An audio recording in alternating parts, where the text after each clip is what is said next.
practice on our visit here. The thing that most intrigues me about Shereen's work is that, unlike many artists who conform to one particular style or one particular genre, she has developed the ability to move quite freely, it seems, between many different types of art. She obviously sees the work of art as an expression of her own consciousness, so much so that much of the work appears to very directly relate to the unfolding consciousness of the individual. As I look around this room and see the work on the walls and the work behind me,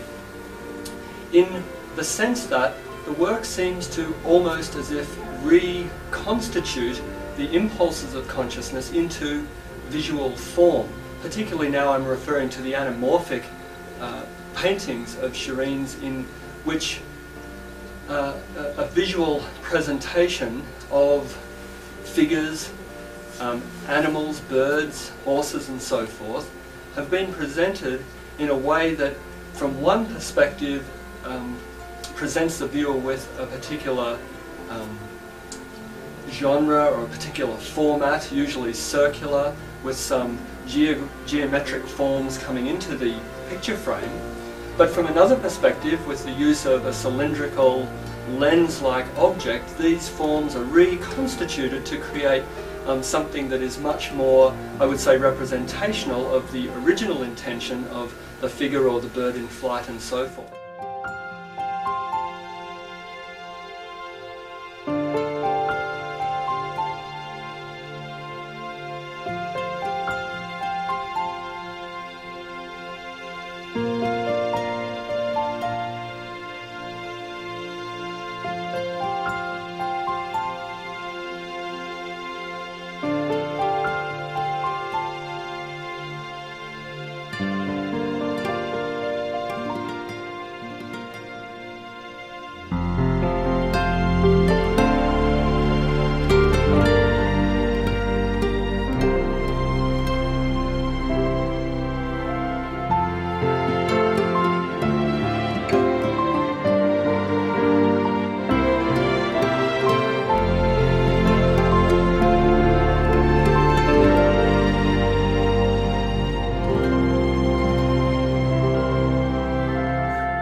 It seems to me then that these works speak to the relationship between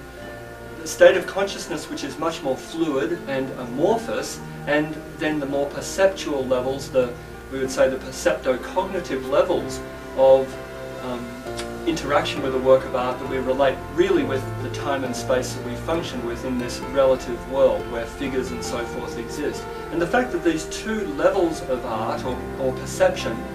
are unified in Shereen's work, particularly in the anamorphic work, but I also feel that there is a quality of this in